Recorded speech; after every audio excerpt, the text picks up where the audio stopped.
इस विश्व ब्रह्मांड में भगवान और भगवान के भजन के सिवा कोई तुम्हारे कर्म का नाश नहीं कर सकता। इसे दिमाग में लिख लो, चाहे डायरी में लिख लो, चाहे हृदय में बैठा लो। कोई भी त्रिभुवन में भगवान और भगवान के भजन के सिवा ऐसा नहीं जो तुम्हारे कर्मों को विध्वंस कर दे, कोई नहीं है।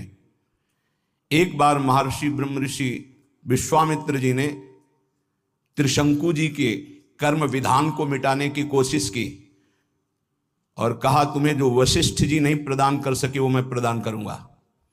और अपने मंत्र बल से, तपोबल से उन्होंने स्वर्ग भेजा। अनाधिकारी का स्वर्ग में प्रवेश नहीं होता है। अगर वो पुण्य बल से अधिकार भी प्राप्त कर लिया है लेकिन ब्रह्म ऋषियों की अनुमति नहीं है तो भी नहीं होगा। वशिष्ठ जी ने नकार दिया था त्रिशंकु को, विश्वामित्र जी ने भेजा, वहां से धक्का लगा के वापस किया गया, वो खोपड़ी के बल उल्टे टंग गए। तो उनका रुको मैं नई सृष्टि प्रकट करता हूं। उन्होंने कुछ नई सृष्टि की रचना शुरू की। जिस तप बल का संग्रह कर रहे थे, मेनका ने आके उस सारे तप बल को चौपट कर दिया। उन्हीं से शकुंतला का प्रादुर्भाव हुआ, जिससे दुष्यंत पुत्र महान बलशाली भारत भाग्य विधाता प्रकट हुए हो। भरत जी उनका नाम, जो बाल्यावस्था में अश्व संचालन विद्या, राज्य विद्या सब ऋषियों से सीख चुके थे, संपूर्ण राज्य विद्याएं, और सिंहों के बालकों के साथ बलपूर्वक युद्ध करते थे।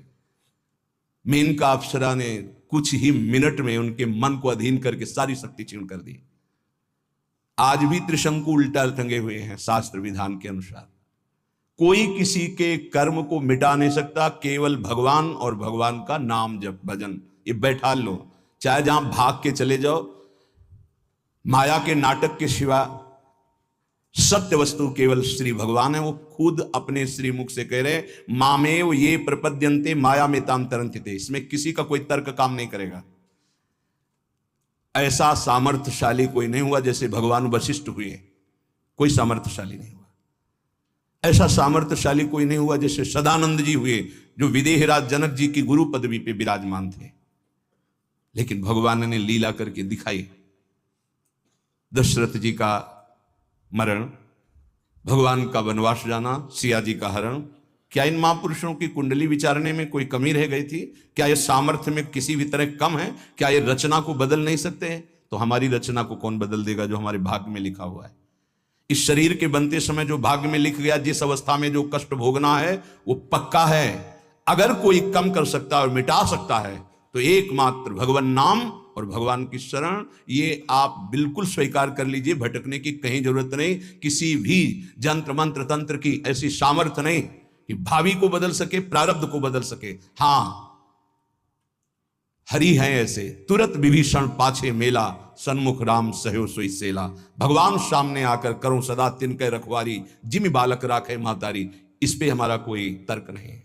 वो कर तुम अकर तुम अन्यथा कर तुम है, वो सब कुछ बदल सकते हैं। बस एकमात्र भगवान और उनका भजन।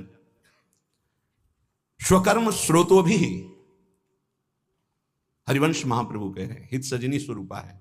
यत्र यत्र मम जन्म कर्म भीर, मेरे कर्म के अनुसार जहां जहां मेरा जन्म हो, चाहे वो नरक भेजो चाहे परम पद भेजो, मुझे इसकी प्रार्थना आपसे नहीं है।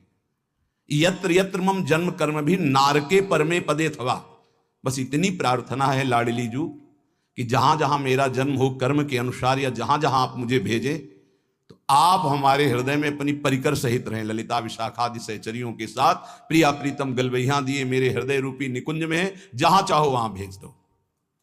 श्रीपाद प्रबोधानंद जी यहां कह रहे, बहुत स्वीकार करने योग्य है, मंगल हो जाएगा। स्वकर्म स्रोतो भी, हम आपसे प्रार्थना नहीं करते कि हमारे कर्मों के परिणाम का नाश कर दो, मत करो। सतत मभिस्तश्चालित ममुम, मेरा कर्म मुझे प्रेरित करके जहां रख रहा है, कर्म के अनुसार ही वास मिलता है, कर्म के अनुसार ही आहार विहार, कर्म के अनुसार ही उसको दुख सुख का भोग, बड़ा कर्मों का जाल है।